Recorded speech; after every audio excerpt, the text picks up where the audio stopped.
So today's presentation is going to be on for those students that are coming in looking at the three courses of Games Development Art, Games Development Design and Games Development Production. And we'll go over in depth about what the differences between those three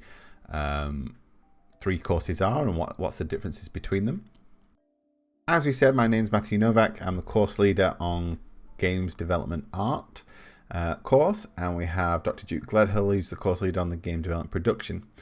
And we're both going to be here today to try and answer as many questions as you have about coming to university, and in particular Huddersfield and games.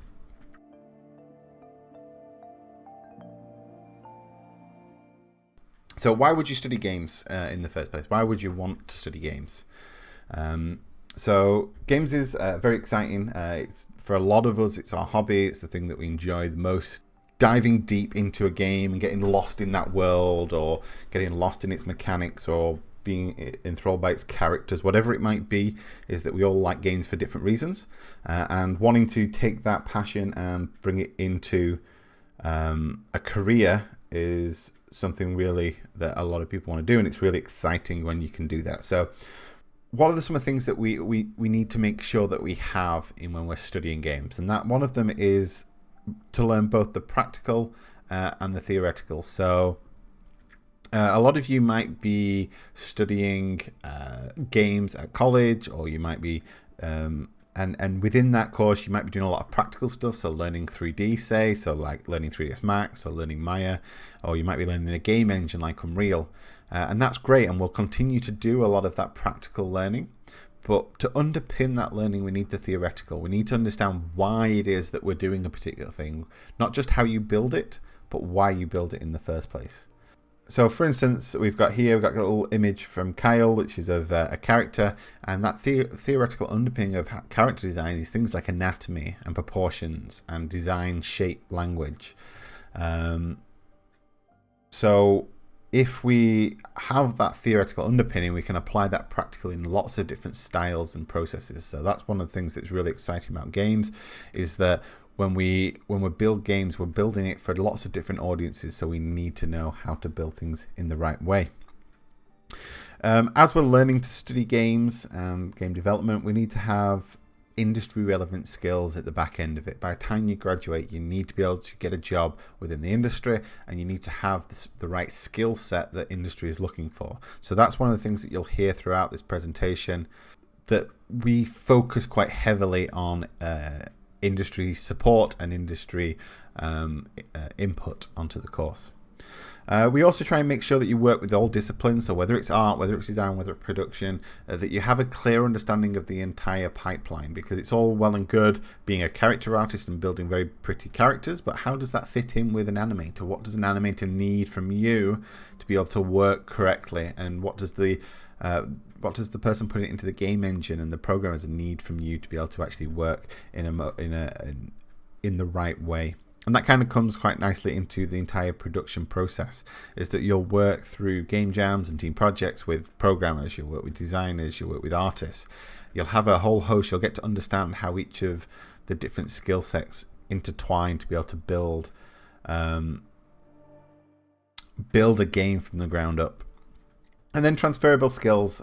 It's always said that the best programmers in the world are games programmers, because they need to be able to make things that not only work but run at really optimized speeds. So any PC gamers out there, we want it at 4K at 60 frames per second, or even higher in some cases. So and the same goes for artists. Games artists tend to be the best artists in the world, because they have to be able to work to optimize processes, and they have to be able to make sure that the visual aesthetic comes across in that game.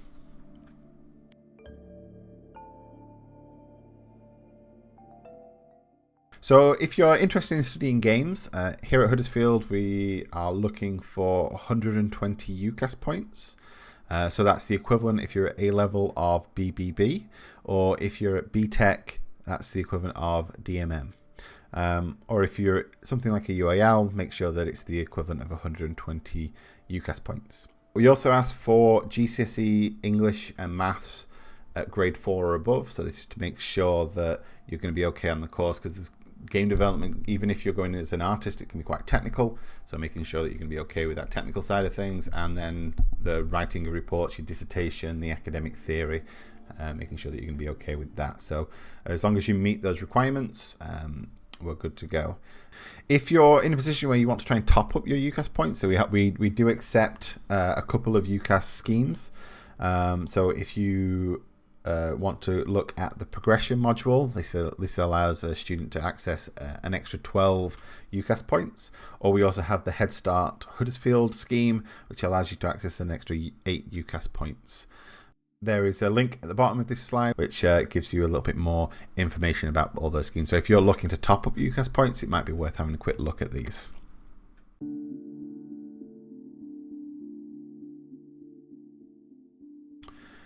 So why choose Huddersfield over any other university? As you have no doubt seen looking at games courses through UCAS, is there are a lot of games courses in the country, and all of them on paper offer very similar things. So what we want to do is we want to delve a little bit deeper past that initial research to sort of say, why would you choose Huddersfield over anywhere else? And we've kind of split this up into 4 key areas that we're going to talk about in this presentation. The first is teaching excellence, which we're very proud of. Our lecturers here and what they've done from both a university standpoint, but also an industry recognised standpoint as well. We're going to talk a little bit about our placement year with some dedicated support. So we have our placement unit, which has a dedicated team, and their entire role is sort of supporting you through trying to acquire a placement. So helping you write a CV, giving you mock interviews, all whilst trying to support you through that process. So in our placement year, in that 3rd year, we encourage as many students to try and take a placement as possible, because it gives you that industrial experience that a lot of studios want to see. We also have our own in-house game studio called Ganasai Studios, which we'll talk a lot about later on, but it's one of the things that makes Huddersfield a little bit unique. And we also try and make our facilities as professional as we possibly can. So that's everything from hardware to software to access to equipment and access to buildings. So we make sure that they are at the top end of any sort of gaming spec machines.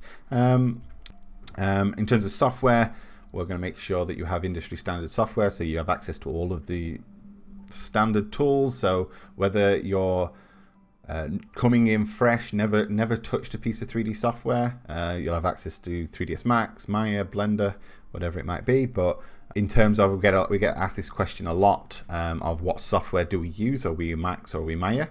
The answer is we're software agnostic, is that we don't really have, we don't dictate what software we use.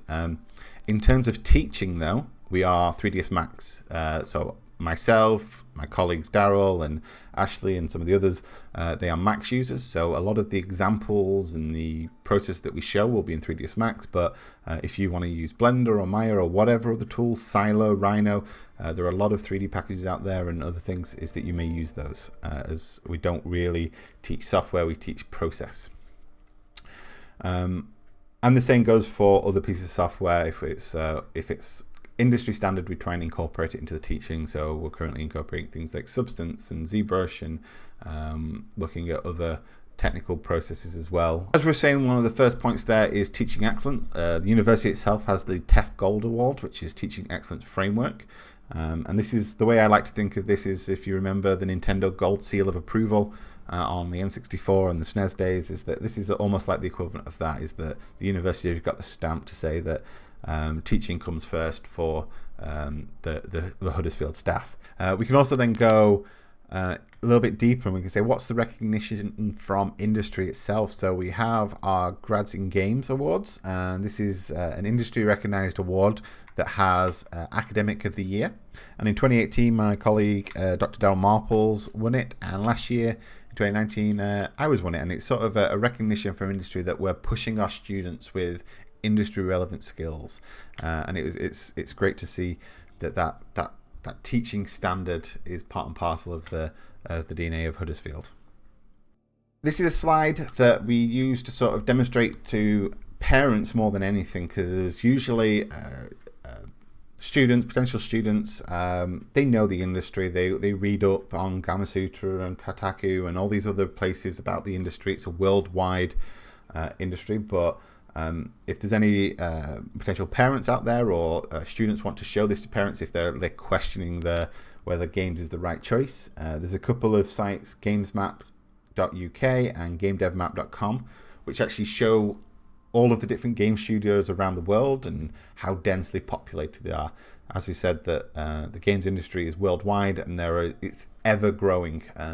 It used to be several years ago the way that people used to talk about the games industry was that it brings in more revenue than the movie industry and the music industry combined. Well, that's no longer true. It's now the music industry, the movie industry, and the American sports industry combined. Games is massive, and it's just getting bigger each year. And with the growth comes the need for more developers to actually sustain that growth. So it's a great industry to try and get into.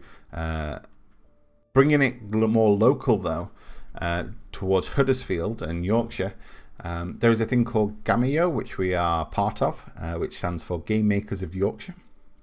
And that's in collaboration with Games Republic, which is a professional networking body. And as this is directly quote from their website, which is that Games Republic is the largest professional industry-led games business network outside of London. And it encompasses a lot of different studios, from Rockstar to Sumo Digital to Revolution, etc., that come together multiple times a year, either through Games Republic for more official sort of conference-based gatherings, or more social-based gatherings through Gamio.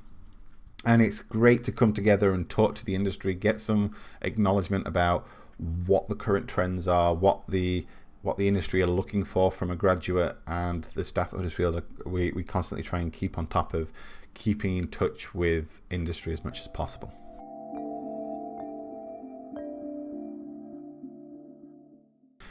We're going to go into talking about the 3 different courses that we have at Huddersfield, and what the differences are. But all 3 of them sort of share the same DNA of wanting to make sure that you get the most out of the courses, that the industry focus has been put directly into them. So as you go through the 3 years, you're going to start your first year off with learning as many different skill sets as you possibly can, and then you're going to go into second year and you're going to hone your specific skill, and then you're going to go into final year where you're going to try and demonstrate that you're industry ready. And it allows you to plan an idea and go all the way through that development process to creation, so you have something that can demonstrate that skill set at the back end. We run regular game jams, so anyone that doesn't know what a game jam is, it's where a small team over a very short period of time come together and try and build a game from start to finish. So the way that we run our game jams at Huddersfield is that in the team project modules, we'll put teams together with programmers, artists, designers, and they'll come together Monday morning 9 o'clock, and by Friday at 5 p.m. They'll have built a game from scratch. And it's a really exciting process to actually see your game being played, it working in such a short period of time.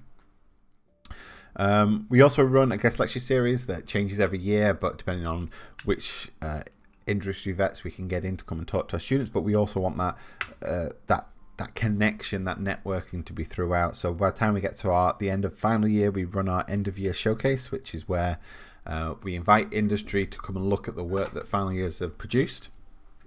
And that's an ongoing networking event that we put on. We also encourage our students, which we'll talk a little bit more later on, to enter as many competitions as possible, from Grads and Games to Game Republic Student Showcase. And we've got a couple of slides on that later.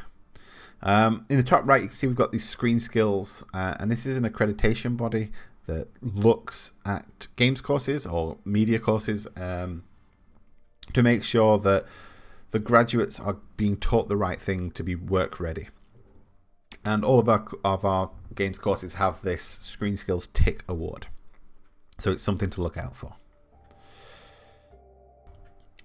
So in terms of the 3 courses, we have Game Development Art, Game Development Design, and Game Development Production. What are the 3 differences? The art program. So artists are the easiest one to sort of identify. It's the easiest one to visually show off. But if you're an artist, you kind of know it because you enjoy drawing, you enjoy looking at the visual side of games. So let's say you're playing Last of Us, you're going to spend a huge amount of the time looking at the foliage, looking at the environment, looking at the models and the textures and admiring them. You might be the type of person that in something like Horizon Zero Dawn, you climb to the top of the mountain just to be able to look at the view and the sunset and see how the clouds roll across the sky and across the mountains. If you're that type of person, you kind of know that you want to go down the art route. That really excites you as the visual medium. And that can be from 3D to 2D or anything between. Can be part of that art route. The design course is for those people that like systems. They like to know what makes a game fun in the first place. Like, how do you build something that is actually fun to play or has a fair mechanic? So if you play things like XCOM or any type of strategy game like Final Fantasy Tactics or something like that, you want to know how does this power up overcome this other power up? Or if you're playing something like League of Legends, you'll know what the current meta play style is for that game.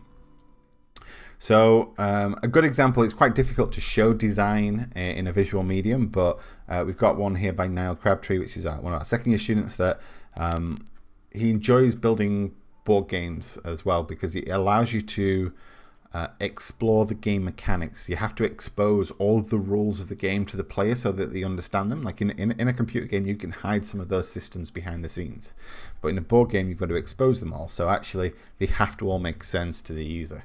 So a board game is a really good way of exploring game design and making that complex system that is going to be hopefully fun to play for the end user.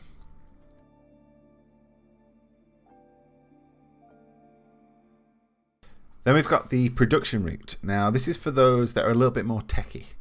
So let's not say the programmers. So we have games programmers, and they're the ones that are going to be building the systems, going to be building the game engine, going to be building the gameplay. And they're probably going to use a coding language like C++.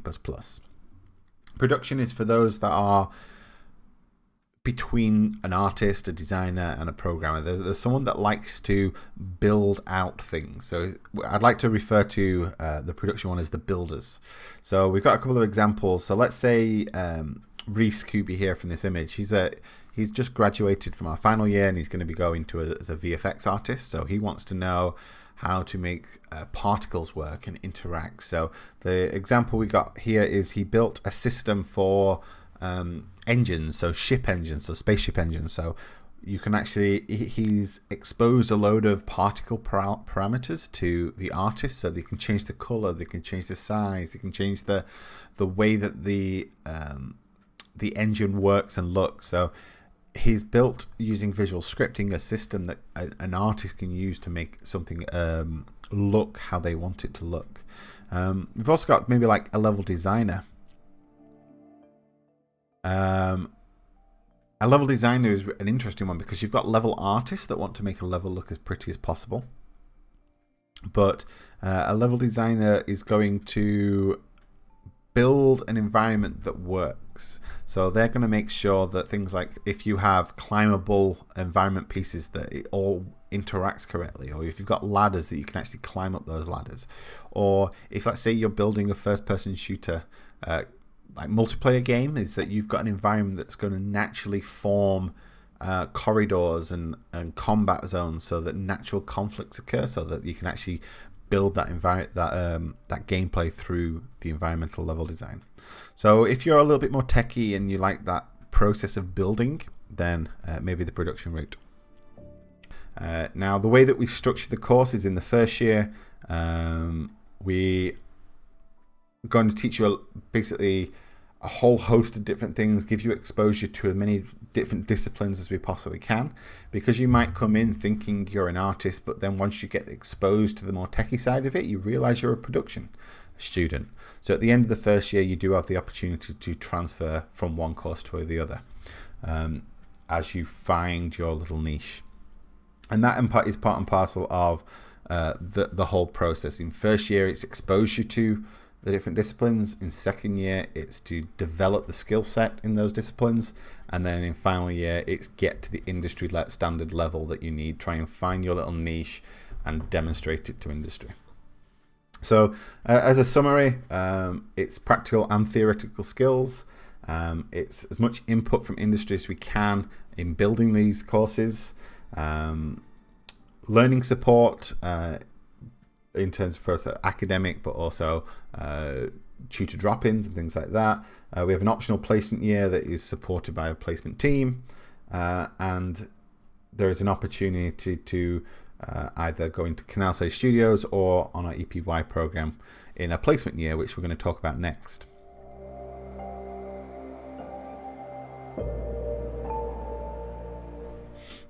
In between your second year and final year, you might go on a placement. And this can be a traditional placement, so you can work with the placement unit to apply for interns at game studios. So we've got some students this year at Sumo Digital and Rebellion, but you might be a little bit more entrepreneurial. So you might be the type of person that wants to make your own studio one day. And so EPY program is based in the Enterprise Hub, and it's supported by business mentors. And it gives you an opportunity to sort of test the waters and see whether you can actually build a studio and make it run successfully. So we've got a really nice example here from the last few years. One of them is Raf, who built a game called Yes Your Grace. And Yes Your Grace has a really nice story because he started it in his placement year. He and a programmer worked together. And in the final year, they continued to develop it. But after final year, that programmer decided he actually wanted to go off and work in a traditional studio. So Raf was left with the process of trying to continue to work this. So he pitched it to a couple of publishers, and a publisher took it on and helped him hire a team. And earlier this year, he released Yes Your Grace. So if you want to go and look up that story, look up that game, you can go to braveatnight.co.uk and find out a little bit more about it. So I'll just show you a little trailer so you can get an idea about what Raf has been working on.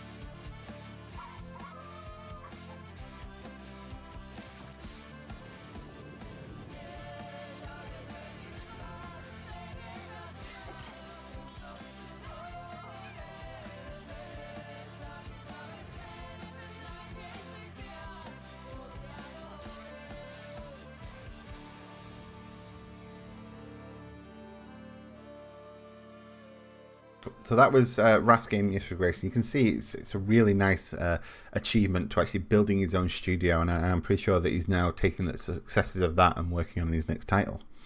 We also have Canal Say Studios, which is our own in-house studio, as I said, and it's a great opportunity for a small group of our students, so from programmers to designers and artists, to work on a commercial title. And this is a paid role.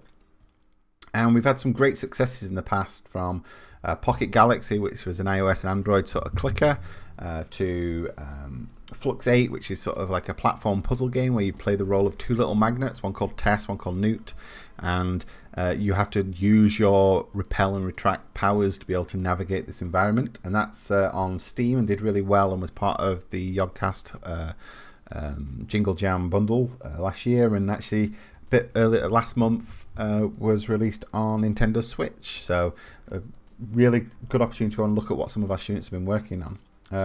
Last year they worked on a title called Lads, so Little Awesome Dude, which is a great title, which is in VR, because we always encourage our students as much as possible to explore new technologies, explore new techniques, and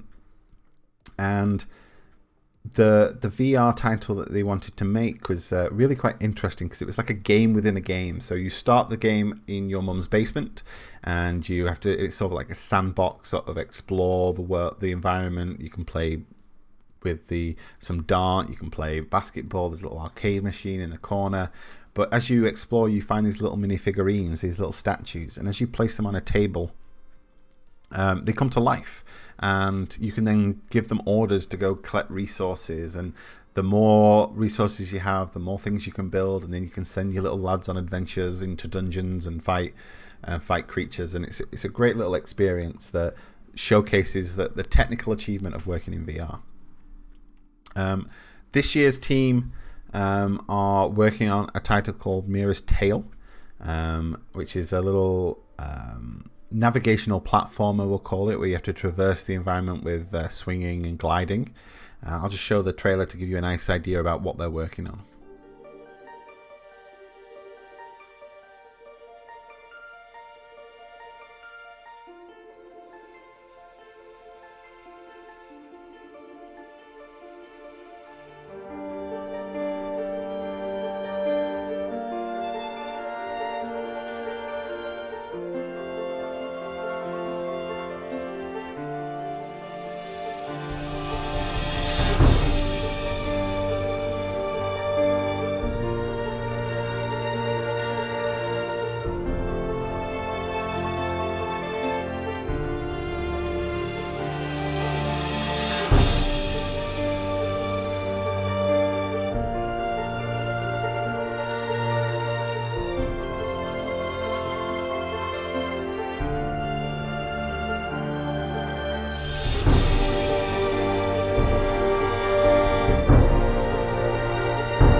So that was Mira's Tale, which the current team in Canasta Studio are working on.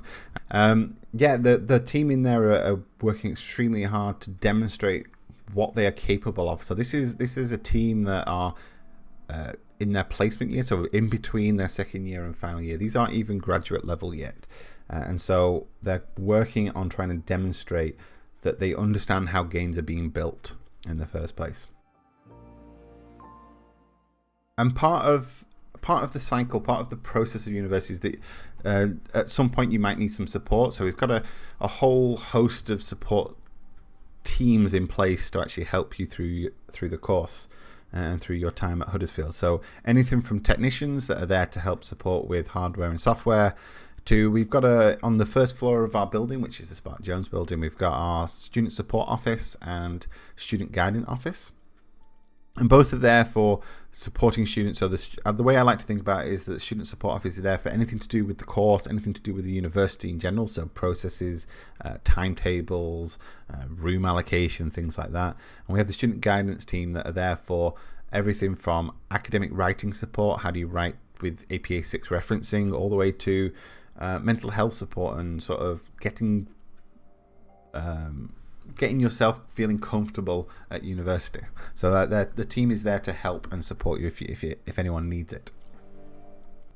I want to sort of spend the last sort of section of this presentation just looking at our students' work, because I think it's a really good indicator of not only us being proud of our students, but also our students demonstrating that they have gone through this program, they have gone through the years of learning from first year, trying to get to grips with all the different software tools and get to grips with all of the different technical jargon that gets thrown at them very quickly, to learning how to use all of that skill to actually build something that demonstrates their expertise, demonstrates that they are passionate about building art, building games, building technologies. So as I said earlier, I'm going to start off by actually looking at some of the awards, because I think the awards sort of, again, not only showcase that our students are good and they build some really nice things, but industry is recognizing it, because a lot of these awards, especially the ones that they enter, are judged by industry. So we have the Game Republic Student Showcase Award, which happens every year, and this is for the north of England. All the universities put their students forward and the games that they've made, and industry from Rebellion to Rockstar to Red Kite Games and Sumo Digital all come and they judge the different students, the different games that have been made, and sort of say whether they are relevant in different categories. So this year, a team of our students, from programmers to artists and designers, you can see the names on the right there, made a game called Wibble Wobble Wobble, which is a great name to say over and over again. But they won first prize for Best Game Design and Best Team. We also had a team made up of artists and programmers that made a game called Regal Mortis, and that won second prize for Best Team, Best Technology, and Best Audio. And a couple of our students, Kyle and Joe, also took the first and third prize for Best Art and Animation. And it's again, this is just an indication that our students are being recognised. So there's a little slide here that shows this particular competition, the Game Republic competition that's been running since 2009 all the way up to 2020, and how each year more and more of those prizes are being awarded to Huddersfield students. So it's again a nice little recognition. There's also another competition that is run by Grads in Games, the Search for a Star, which is for final years, and the Rising Star, which is for second years, which has a couple of different categories from character to environment to VFX. And that's, again, you can see just by the finalists and the winners how many of those awards are being awarded to Huddersfield students. All of that is just to showcase that our students are awesome, and our students are actually being pushed in the right way to actually impress industry, and at the back end have that opportunity to get that graduate position. So I want to go through and showcase a couple of pieces of art here. This one was from Jack Walker, who wants to be a character artist, so he wanted to focus on character stylization and character sort of look and feel of hand-painted textures. So you can see the shapes, the dynamicism, the color theory of contrast and reflection being put into place here, all being hand-painted as well, which is part and parcel of the process. So you can really see that this character could just be dropped into a game right now, and that was kind of the process of making sure that it was optimized with good topology flow, good texture density. And he kind of applied that to another character he did, which was this Blood Elf. And you can see here from the topology that it's a really clean, optimized mesh, nicely finished textures, all rigged and posed, ready to go into game. And that's the key important thing that we try and push, is that it has to be game ready. We have other students like Connor, who wanted to focus his characters on likeness. So how do you make a character look like a real person? So this is Theon Greyjoy from Game of Thrones.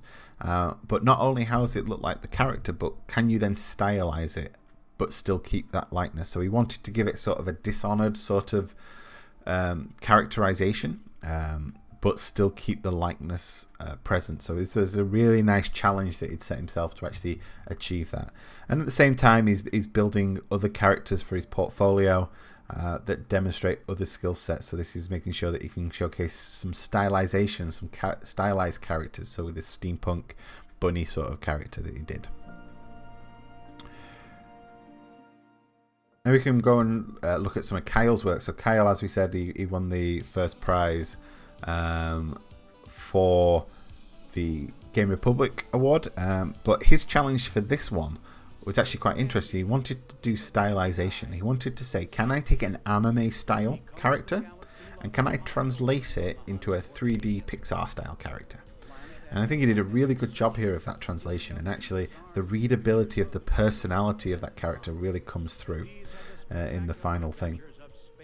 And then he also took that knowledge, that expertise, and he applied it to some others. So this is sort of a character that comes from a D&D type of podcast, but again, you can see the materials, the textures, the form and shape of the characters are all coming through. That underlying theory is really part and parcel of that development process. Then we've got someone like Reese, who's more of our techie person, so he would be someone that would be on the production course. And so he wants to be a VFX artist. So you can see he's building this projectile attack that would fit into sort of a League of Legends style game. And he's not only understanding how it looks and the readability of of the effects, so the color theory, the shape dynamics, the movement. But he's also looking at whether it's optimized or not. So when you see the split 4-screen shot in a second, that's making sure that it's optimized, so you can have hundreds of these particle effects all going off at the same time, and it's not going to have too many draw calls going on.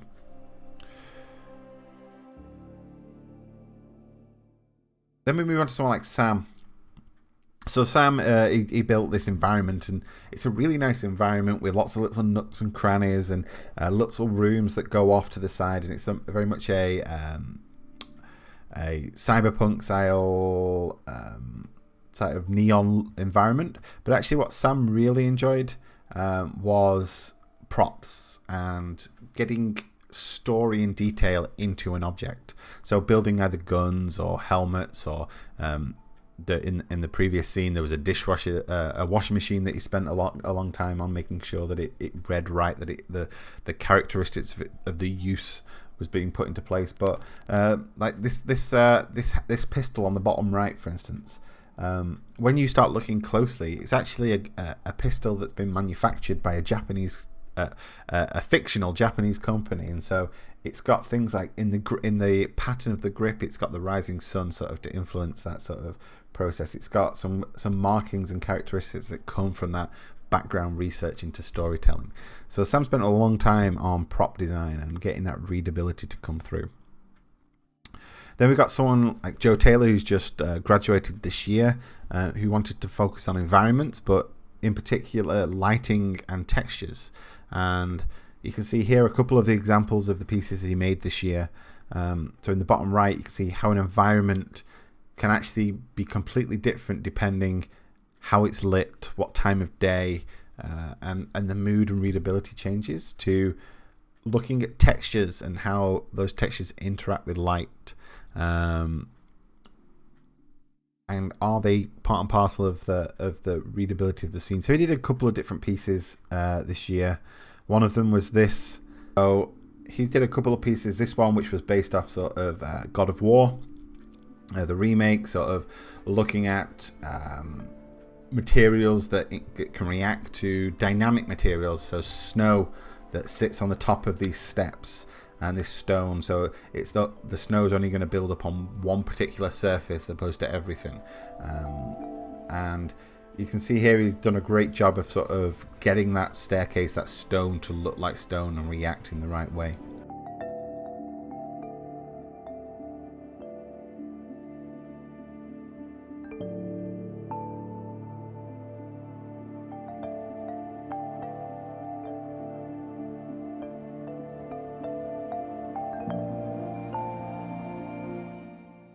He also worked on another piece in his final year, which was this one, which was based off Last of Us.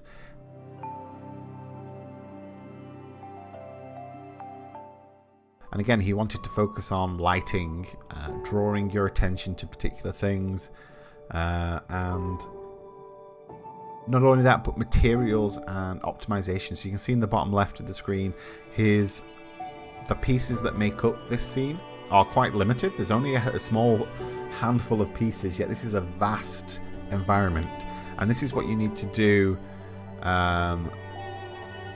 when building environments. Is you have to build these beautiful locations, but make sure that they're optimized for gains. And Joe is demonstrating his expertise in that. So drawing your focus with that light shaft to the center of the room, has that light plays off the leaves, the ivy, and draws your attention around the scene. So Joe is another example of one of our students that is demonstrating part of all of that. So that was just a small sample of our students.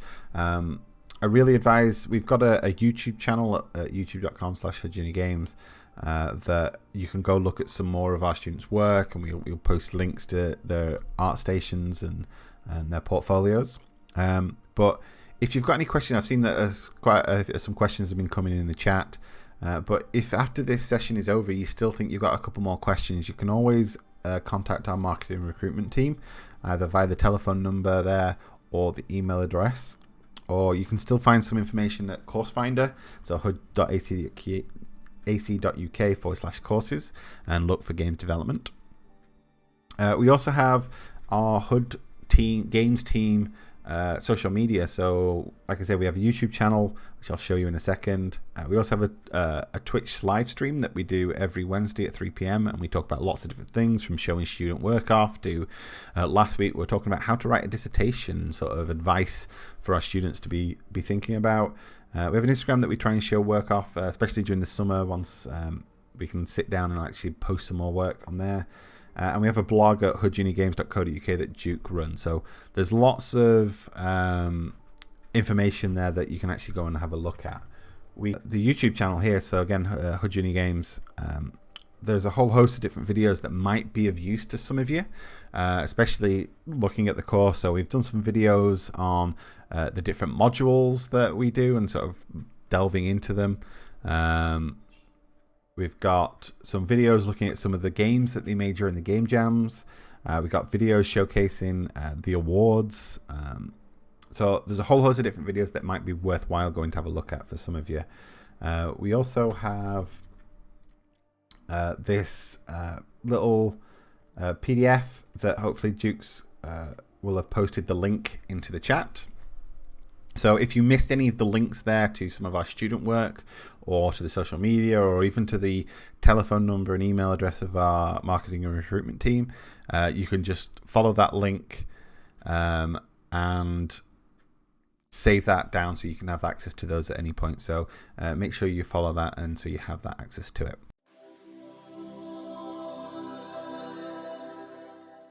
So I'll bring Duke back into the conversation, because I've seen as that presentation was going on, there was quite a few questions coming in. So I kind of want to do a little bit of, in the last sort of 10 minutes or so, Q&A. So try and answer some of those questions. So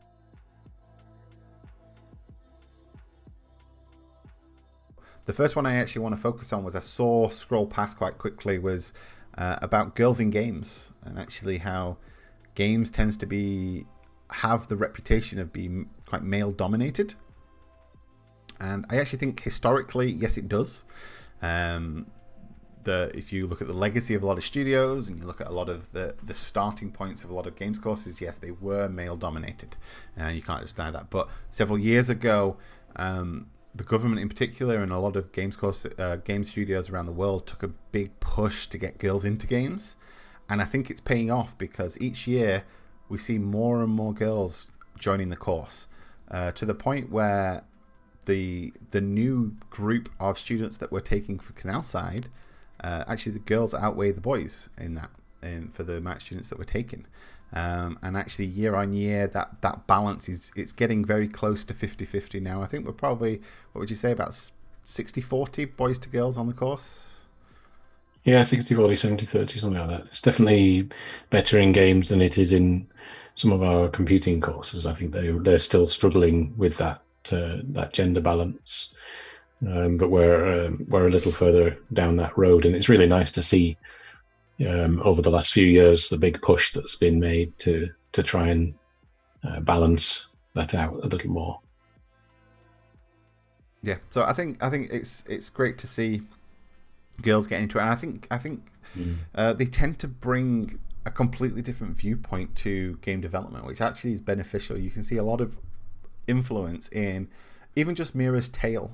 Just having that female influence in the production process actually changed the way that the team looked at the characterization of the main character, and the way that she interacted with things. So I think having that female presence is really important.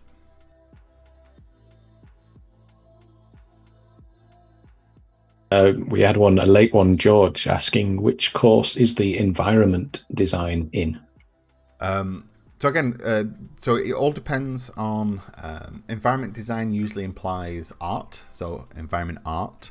So I would say that would be the game development art course. But if you're looking more level design, which I gave it earlier on in the presentation, gave some examples of, if you're wanting to build environments and build how they are structured, it all depends on whether you're more of a techie person, so you want to build like interactions in environment, and that would be the production course. Or if you want to know why an environment is fun to play, that would be the design route. Now, as the way that the course is structured, And actually, it might be beneficial for George as he's trying to explore. He really wants to get into environments, but maybe you're not certain on whether you really like the art side of it or whether you really like the building techie side of it.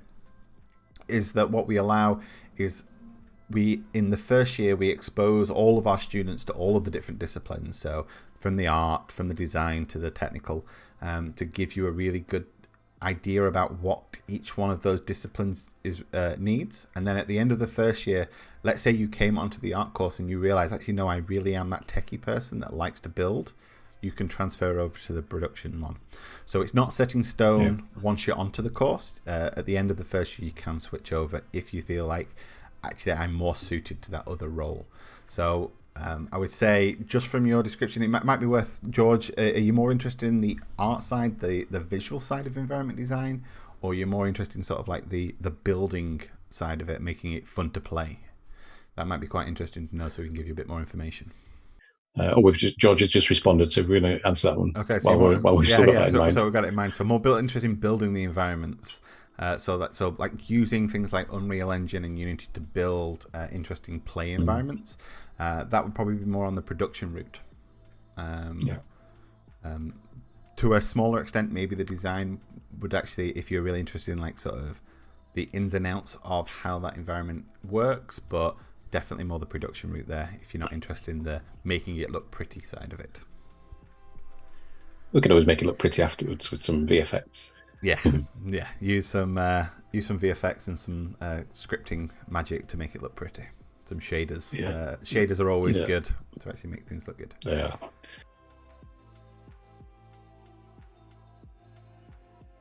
There's another one about software, so expectations of capability, prior software knowledge, experience, and things like that, and then maybe some suggestions for over the summer. Prior software. In reality, we start from scratch, so we don't really expect any prior experience because we're going to start from the ground up in first year. Because we'll have students that come from all different backgrounds, so there'll be those that are on games courses right now at BTEC, but there'll be some that are doing A-levels. Let's say they might be doing biology, chemistry, and history, for instance, and then they've decided after their A-levels that, no, I really want to get into games. So we're going to start from the ground up for everyone, but we're going to move quite quickly. So what we always say is that the more experience and the more practice you can have, the easier the transition is going to be. So if you're an artist, I would advise you to go and download Blender, which is a free 3D package, or go download ZBrush Mini and practice sculpting, or Krita and practice 2D painting. Or if you wanted to get into so George, for instance, if you like building environments, go and download Unreal Engine, which is free, and start practicing building levels already. Because the more practice you have in those pieces of software, the quicker it will be to actually get up to speed and follow the theoretical side of it. So hopefully that answers your question of, we don't really expect anything, but we would anticipate that you're interested enough in this field to be practicing already and playing around with these tools.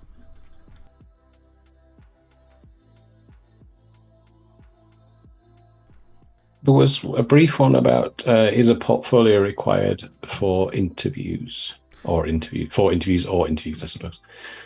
So the answer to that one is no. We for the majority of our students that are going through UCAS, we're going to run off the way that you've been working in your current either college or on your A-levels or your BTEC. So we're going to make sure that you get that 120 UCAS points.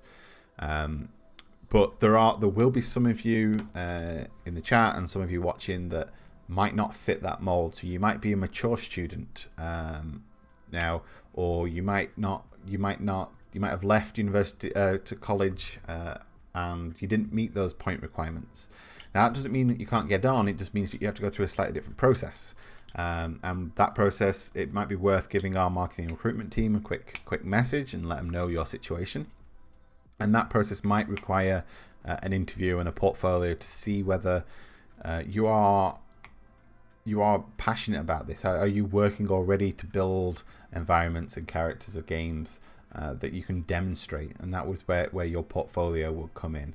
to place if you don't fit into the default, into the normal UCAS entry requirements.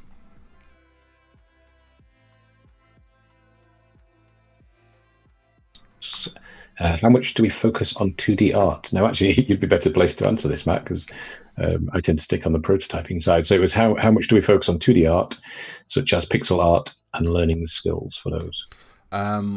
So 2D art is really important for the fundamentals of any type of artist. So whether you want to be a 3D artist or whatever it might be, is that learning those fundamental 2D principles is really important. And actually in first year we have quite a few different modules that are focused around 2D. But as we progress, we start to look at, let's say in second year, when we move on to our visual design module, is that the student can choose what medium they want to apply that to. So whether they want to apply it to 3D characters or 3D environments, or whether they want to apply it to 2D art, what we're looking for is that you understand the principles and the theory of design and visual communication. So as the course progresses into second year and final year, there is actually fewer taught content in terms of like, this is how pixel art works, this is how vector art works.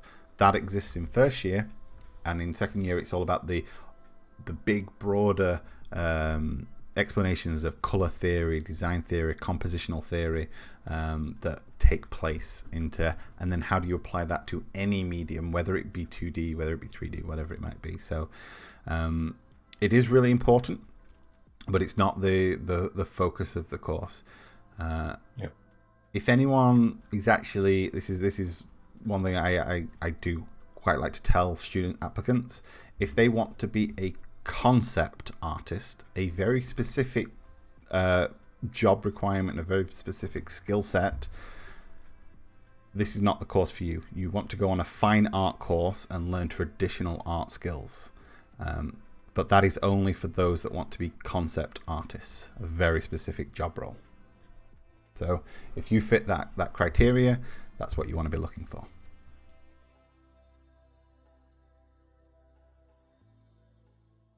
So there was, Lily asked, do we get software licenses for when we need to complete assignments at home or no access to labs? So you can see my response just talking about there being, sometimes the software is free, sometimes there's an educational license, and sometimes there's a free alternative. So my example there was ZBrush, but I couldn't remember the name of their new mini sculpting tool.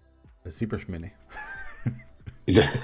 That's a good name. You can't it. But essentially, yeah. So Lily, to answer that question verbally, is that as much of the software as we possibly can, the university will either provide, or there are free versions. So for instance, Autodesk with Maya and Max for 3D software, if you have a university email address, you can sign up to their student program, which will allow you to download their software for free and use at home.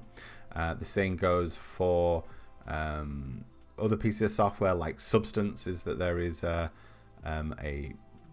student version available, and some of the pieces of software that we can't really supply ones for at home, we're actually working on for this year. So ZBrush, we're working at trying to make our license server available for students to work at home from. So that's part and parcel of what we're trying to do because of the current situation of being more at home. We're looking at how we can open up those licenses a little bit more. Usually our answer would be that we have full facilities at the university, so you can come. We have dedicated labs for students to use either throughout the day, or we have our 24-hour lab which you can use at night if you wanted to come and use those ones. I can see here what sort of Wacom tablets we're using. So in the dedicated lab for games, we have the 20 Cintiq. 20-inch Cintiqs that are in there. So they're the big screens that you can draw on. But inside of the individual classrooms, we're going to work on just the normal Intuos Wacoms, the small A3 style, A5, I think. A5 style one, wrong way.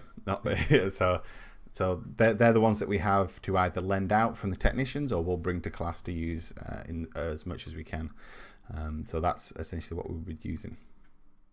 I think, Matt, if you go back to the software for a second, I think now Adobe works at home, doesn't it, through the home use program? Yep. They can log in from home, and also Office, because we as a university, we use Office 365. So once students are logged in, there's an option to download and install Office. So the ones I listed were the full Office suite, Adobe and Autodesk. Yeah, there is. And then there's the free ZBrush alternative, and I think that covered, and Unreal's free and Unity's free. So I think that covers almost everything we use. Yeah, there's when you come onto the course, we'll put a nice list of kind of things that you would want to be looking at and getting installed on your machine, and I would say 90% of it is available to use at home without any purchase. I think, didn't we do a video actually on the YouTube channel about all the alternative softwares and free softwares? I think we did that recently. Yeah, so if you want to check out the YouTube channel, there is a video on software for our students working. And like I say, there are some really good free alternatives. So if you did, let's say you didn't want to use Photoshop, there's a really nice free alternative called Krita, or Blender's getting really good if you didn't want to use Max or Maya. But essentially, software agnostic is that we allow you to use anything that you want to use essentially to get the job done.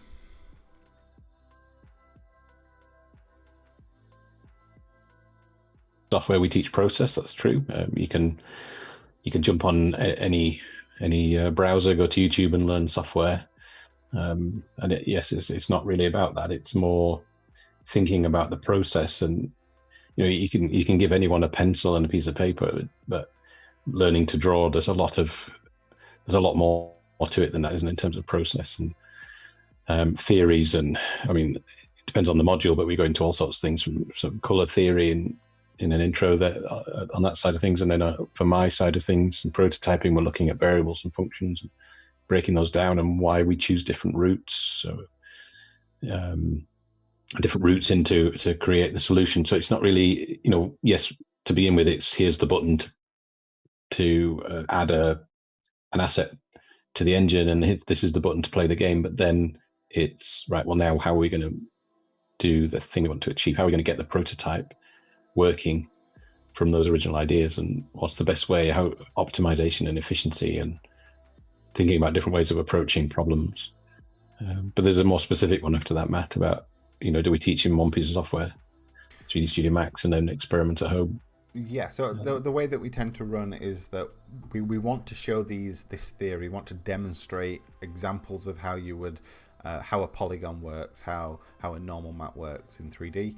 And we're going to use more than likely we'll use 3ds Max to demonstrate that, because that's what our teaching staff are familiar with. That's our tool of choice.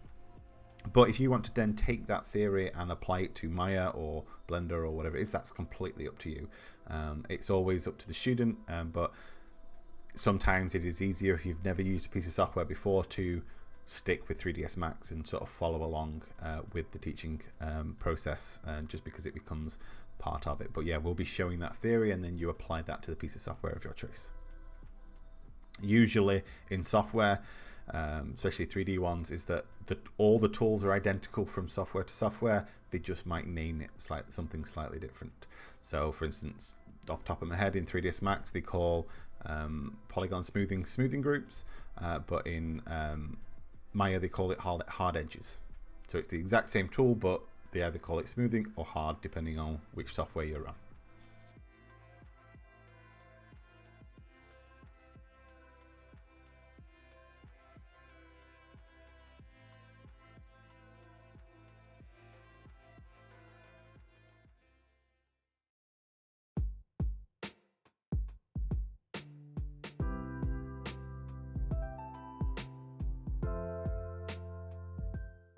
So yeah, we're going to have a bit of a tour of the building, and or a virtual tour, as it were, because we're not actually there at the moment. But we would normally start down in our open access lab. So we have a big lab, 60-seater on the ground floor, and that's accessible pretty much 24 hours. So during the day, it has some timetable sessions, but at weekends and in the evenings, it switches to 24-hour or open access. And you can go in there literally anytime. 6 a.m, you realize you've got an early start for an assignment, then that lab's open. Now it's closed off from the rest of the building with some toilets and the common room. So that bit is kind of isolated outside of normal university hours, but it is accessible all the time. So it's really handy. Has decent spec PCs in there, everything you might need really to work on an assignment. And that leads us nicely into the common room, which is opposite our open access lab. The common room is, I guess, as I assume most common rooms are very similar. There's comfy seating, there's vending machines, sink, microwave, some PCs and some charge points. Everything you need for during the day to chill out between sessions or take a break, charge your laptop, your phone, but also if you're there in the evenings working late in the open access lab, just to have a break again. So it's a nice little space, refurbed only a few years ago actually. So it's a nice place to hang about. Yeah. Down the corridor from our common room and open access lab is our CAF. The campus has quite a lot of cafes. I think they call themselves Huddersfield. And you can, on our intranet, you can, in fact, I think it's on our website, you can find all of the different food stations. So you'll find that not all buildings, but lots of buildings. So that in Spark Jones, but the one next to Spark Jones, Hazlitt, they have a cafe as well. And then down to the business school, they have one. There's one in Central Services, and there are others. I don't know them all. There's plenty spread around. Ours is called Weavers because of the old weaving sheds that we have next to the mill. And there you can get, it's the usual fare, the sandwiches at lunchtime and drinks, the usual kind of stuff. I know it's popular, or seems popular for people queuing for coffee in the morning. So I think maybe their early starts, they need a bit of a boost. Yeah, I think coffee is probably the main one that most students go and grab in the morning. Probably, yeah. But there's some comfy seats and things like that, and it's a nice place again just to meet away from a learning or working environment, just to have a bit of downtime. Yeah, there's a few sofas and chairs there, and tables for you to sit at. Up from the ground floor onto the first floor, this is where all of our support offices are. So we have our student support office and our student guidance and support office. So let's have a quick chat about what the difference between those are. I think it's just before we do that, I was going to say this. It's in many ways it's for some students anyway, it's the most important floor. Apart from away from what we're doing as academics and teaching all of this, the skills that they need in terms of capability and software and process and so on. This floor is everything else. So the SSO, the student support office, that's for things like lost a timetable or confused about some part of the process, the behind the scenes process. Maybe it's wanting to book an appointment with a member of staff or something like that.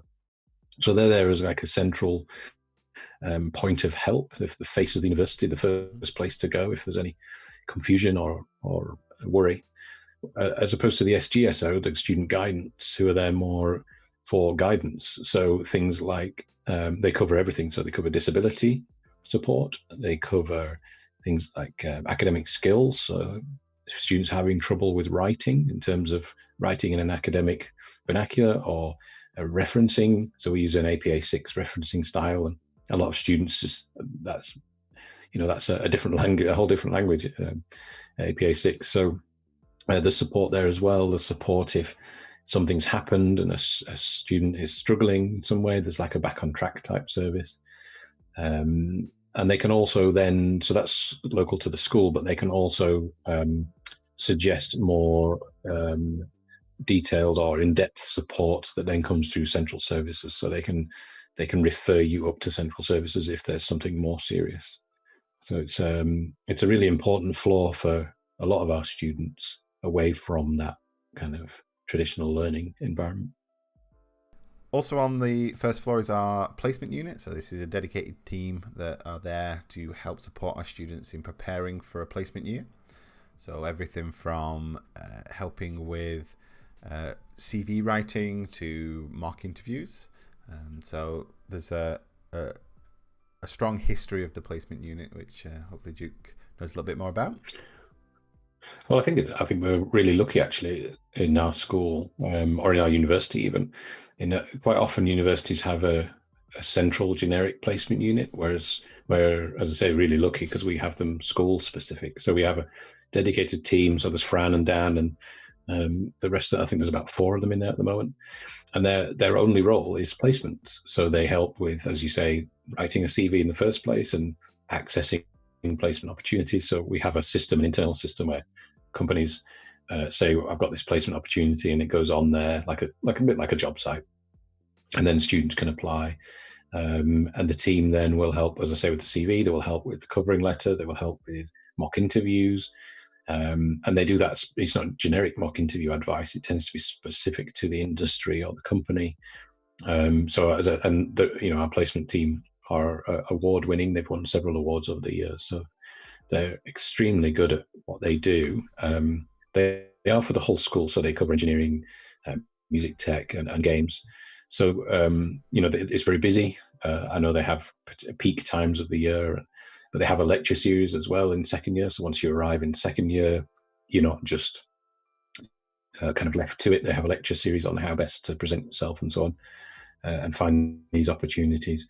And then they offer workshops where you can drop in and just say, look, I'm struggling with this part of my CV, or I'm nervous about this interview, and they will help you in a drop-in type environment as well.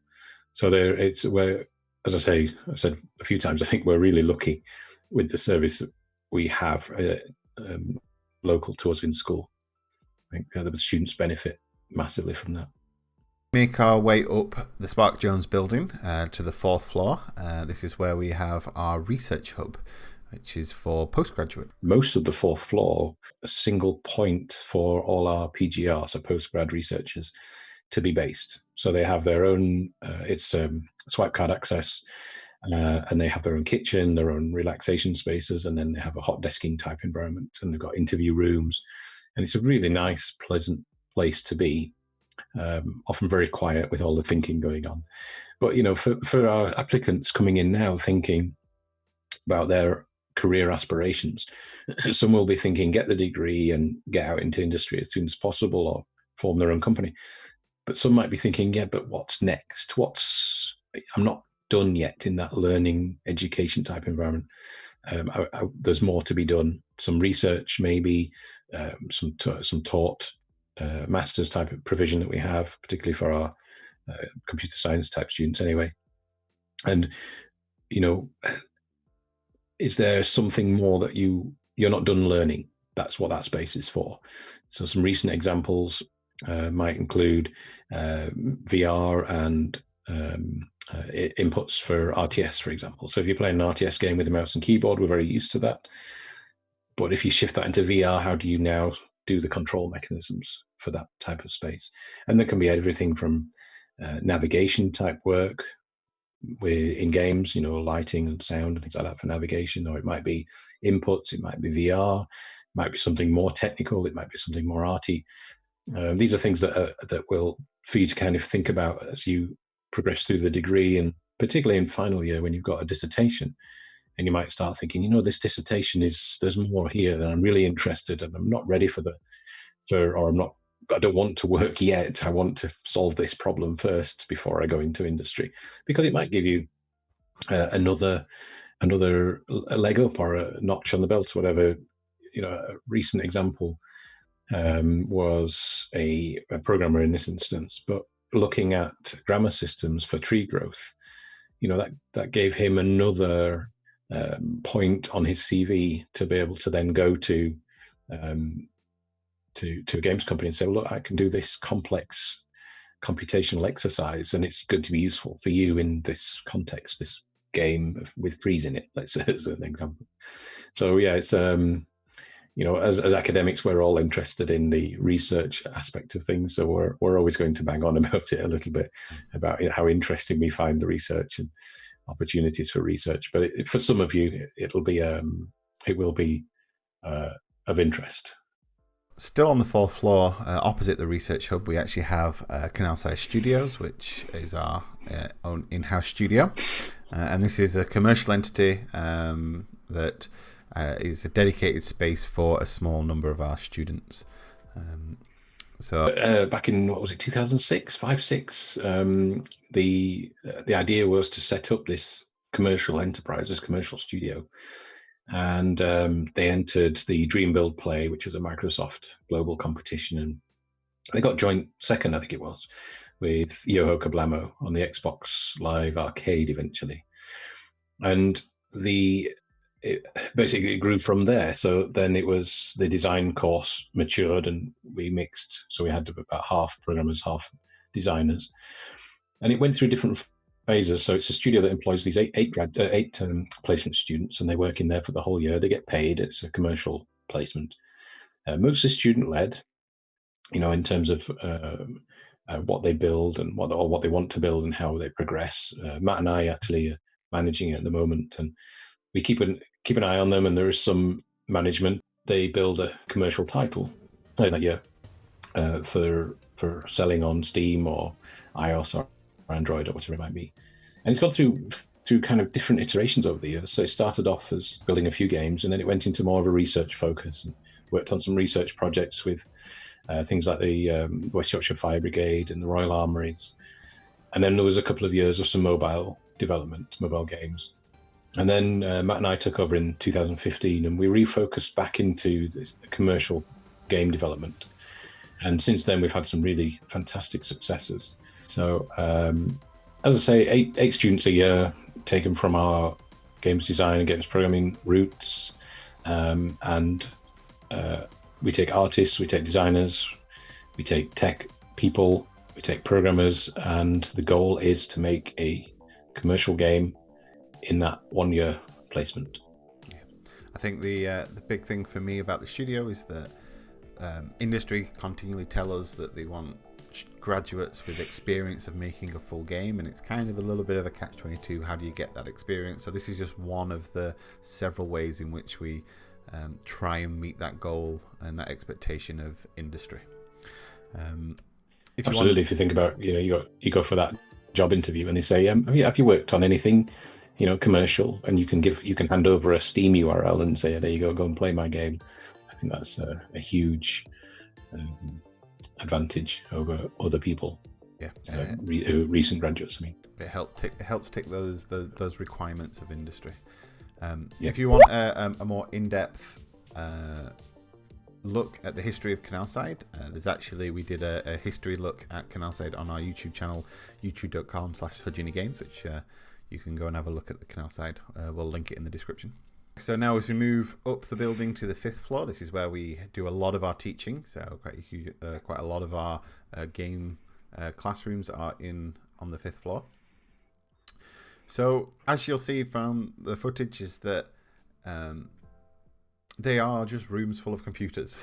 But what's interesting is what we do with those computers and how we come together to build games. So for any of you that are techie and into your computers, is that we make sure that the hardware in all of these are as up to date as we can. We make sure that they are gaming focused machines. So they have gaming graphics cards, lots of RAM to be able to run things like ZBrush, and we keep them on a continually updated cycle. So the hardware going into them over the summer this year is going to be nicely high spec. So Duke, if I remember correctly, it's a AMD 3900. 3900X, 32 gig of RAM, and 2070 Super for the graphics cards, and NVMe drives for the primary drive. So we're generally labs don't age more than about 3 years. It's generally on a 3-year update cycle. So the previous gen, if you happen to be in one of those labs, it would be an i7 with still an SSD for the OS, 16 gig of RAM, and I think they were running 1080s or 1070s. So you'll see that as each year progresses, a lab gets updated generally somewhere in the building, and in order to keep the cycle going. And they tend to be the most popular labs for a short period of time as people want to try out that latest and greatest and shiniest tech. I think generally we're all quite geeky in that sense, wanting to try out the cool stuff. But yeah, so we've got these generic classrooms, we'll call them, so labs full of PCs, and they vary in size, and it depends on what you're going to be taught. So you'll see in a minute one of our larger lecture theatres, which is very much a large number of students, and it's a kind of brain-to-brain transfer. So it's somebody at the front who's either giving just a talk or possibly a seminar, and it's about getting a lot of information across as efficiently as possible. as opposed to these generic classrooms that we're seeing now, which tend to be more tutorial focused and certainly smaller in number. So they might be as small as about 20, 25 people when they're full. Usually a bit less, maybe 20, 18, 20 people. And that's very much a tutorial focus. And then we have some of the larger labs on the end, which they seat up to 40, 50 people, and they tend to be more for things like group work, where there's a larger number of students working in groups. So one of the questions that gets asked a lot is how much time are students going to spend in these classrooms and these lecture theatres? So this is always an interesting one to sort of look at the difference between colleges and universities and how those differ. It's it's something I think we get asked this one on every single open day, I think, by somebody, and it's a good question. You know, how are you timetabled during the week? How much do you see us or the other labs? So for a first year coming in, you would have approximately 12 hours of contact time with us as academics. So you get 6 modules and you get 2 hours per week per module. And that might be split. So it might be a single studio session of 2 hours. It might be, so for example, in my prototyping module, it would be 1 hour lecture and 1 hour tutorial type session. And then there'll be, depending on how it's running, it might be physical presence, it might be an online presence. So for example, the lecture may be an asynchronous lecture that you watch in your own time, and then there'll be a more real-time tutorial environment later on, be it physical or online. But there would still be 12 hours in the week of contact time. Now, outside of that, contact is up to you. And if you only do the 12 hours, it's going to be a real struggle. You need to put in time for directed and undirected study for every module. So if you are working on a module for a couple of hours in the morning and you've nothing else that day, option A is you just go and play the latest game. And option B is you go and you revisit that work and you explore alternatives or new ideas around that concept that was discussed that morning. And you practice and you experiment and you cement that knowledge. And that is option B, is the one that I think all academics would recommend. You've got to, if you just walk away, it gets forgotten so easily. You need to reflect, you need to reinforce, you need to practice in order to become competent and strong at that particular skill set. Next door to Spark Jones, we have the Hazlitt building, and on the second floor of the Hazlitt building, we have our games lab.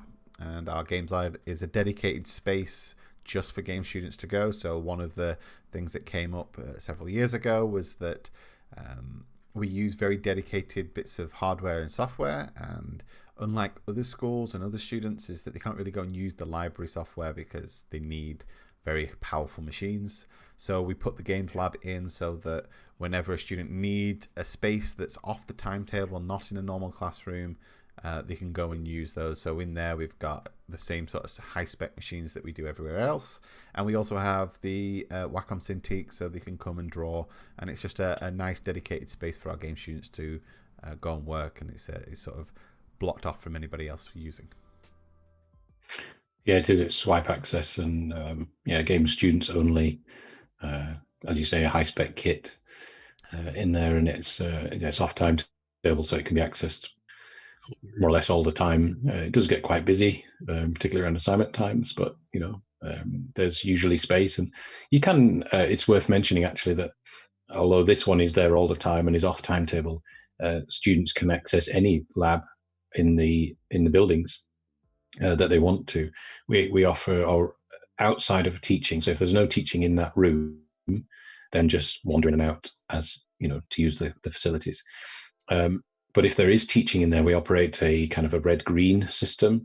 So if there's just a piece of card on the door, on the window, if it's red, that lecturer is doing something where they don't want to be disturbed. So they might be discussing something particularly important or sensitive, so it might be, and then if that's the case of find another lab. But quite often it's green, and that basically is the lecturer saying, I am teaching in here, but there are spare machines, and I'm quite happy for people to come in and work quietly on those machines. So, don't think that just because you're not timetabled in a session and everywhere looks busy that you are lost. There's nothing to do or nowhere to work. I think we can say pretty much always will be somewhere. It might be sat in somebody else's lesson if they've put the green card on. It might be in the game lab. If there's if you need that high spec kit there, it could be in the library. I mean, I know you said not the library, Matt, but if they're just doing some research or some writing or something relatively, or even just taking their laptops, there are rooms that they can book out in the library, quiet study rooms for teamwork and things like that. And they can take their laptops or work on PCs in the library on that kind of low level stuff that doesn't need the high end kit. Last on our tour is on the 5th floor. This is where you'll find the staff offices, and we have our offices here so that we're very close to where our students are working, so that they can always come and knock on our door and sort of find us if they have any questions outside of the classroom. And we have an open door policy where as long as we're not busy, we'll freely ask students to just come and chat to us if they've got any problems or issues. Absolutely, yeah. Cool. So that was our tour, and hopefully it gives you a nice idea of what the building is and the facilities without actually being there on campus. But as always, I would recommend, if you have the opportunity to go and have a visit of Huddersfield, go and have a look at the campus. It's quite a pretty campus with the canal running through it, and it's very close to the town centre as well. So a lot of our students at lunchtime or during gaps in their teaching will nip into town and go for a drink or a bite to eat, whatever it might be. So if you have the opportunity, I highly recommend you come and have a visit. Duke also has an Instagram where he actually takes photos of the campus. And what's the Instagram, Duke? It's Duke at Huddersfield Uni, all one word. So that just as I walk in and out in the morning and the afternoons, if the light's looking interesting, the campus always looks quite beautiful often. So grab some photos as I wander through. Yeah. So if you're not able to get on campus, it's nice to go and have a look at some photos of a budding photographer as he takes some photos of our nice campus.